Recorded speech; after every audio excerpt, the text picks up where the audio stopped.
everyone, welcome back. If you're new here, my name's Nina. I'm a life transformation coach, and today I just wanted to talk about catastrophizing. Now, it's something that we've brought up on the channel before. It's something that I have covered, but not in a long time, and I've gotten a few questions about it recently, so I thought today would be the perfect day, because catastrophizing is something that actually caused me a lot of suffering and a lot of negative consequences in the past. So firstly, let's talk about what catastrophizing really is. So catastrophizing is when we have a situation which could be pretty neutral or could seem maybe a little bit negative, but we add all kinds of irrational thought to it. We add all kinds of worry to it, and we think of the worst possible scenario, the worst thing that could ever happen in this circumstance, and we start to believe it to be reality. We start to create a whole story about it that just fills us with so much anxiety and dread because we are fearing this horrible outcome. Now, of course, it's complete fiction. It's just a fabrication of our mind, but the unfortunate thing is that it causes the same emotional reactions as if this situation was really happening. So we suffer the same negative consequences even though this isn't real. And you can imagine what this starts to do to our psyche when we have this as a habitual thinking pattern, which I certainly did. So I was constantly thinking about the worst thing that could ever happen in each given scenario. And of course, I was filled with dread and worry all the time. So why would we do this? Why would we catastrophize if it's so clearly something that does cause suffering? I think there are many reasons, but there are two that tend to stand out and two that definitely I was guilty of myself.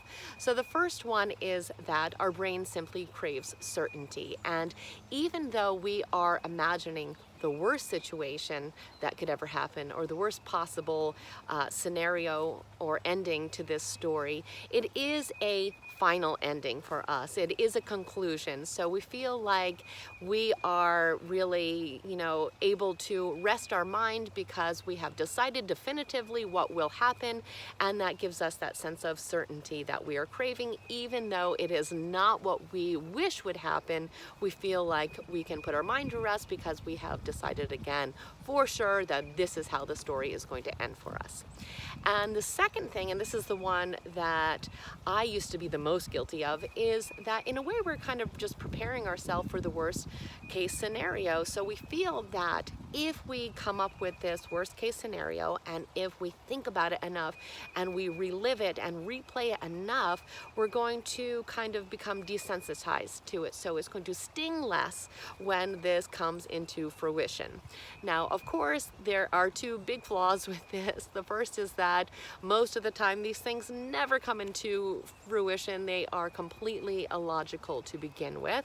And secondly, again, we are experiencing that same set of horrible negative emotions as if these things had really happened. So we are causing ourselves so much suffering. So we are just constantly living in a state of anxiety when we do this.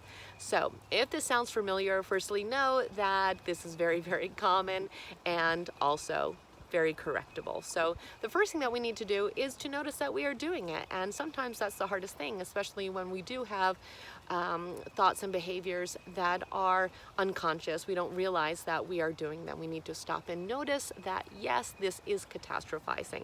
So once we notice that we are engaging in this behavior, we want to stop, and we need to think about the situation for what it really is. We need to think about the likelihood of the outcome that we are imagining actually happening.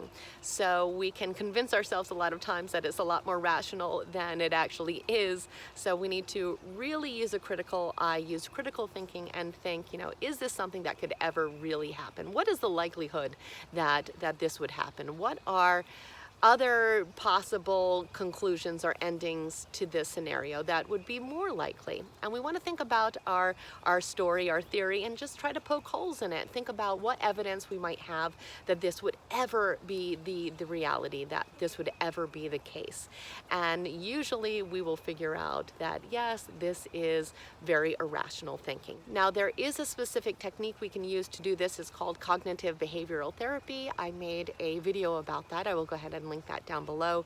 And it's just a process of really looking at our thoughts and questioning those automatic and irrational thoughts, and just replacing them with thoughts that are more beneficial for us, that are more constructive, and that help us move forward in our life instead of kind of locking us in the prison of our mind. So go ahead and check that out if you are not familiar with cognitive behavioral therapy. It's something that you can learn to practice by yourself on your own as a form of self-therapy. You can also certainly learn to do this with an actual therapist as well, but go ahead and check that out. So again, we want to notice when we're doing this, we want to question and poke holes in our own theory, and then if we find that we just can't let these thoughts go, if we're just kind of ruminating over them and these thoughts are just kind of looping over in our mind, we need to kind of get them out in some way.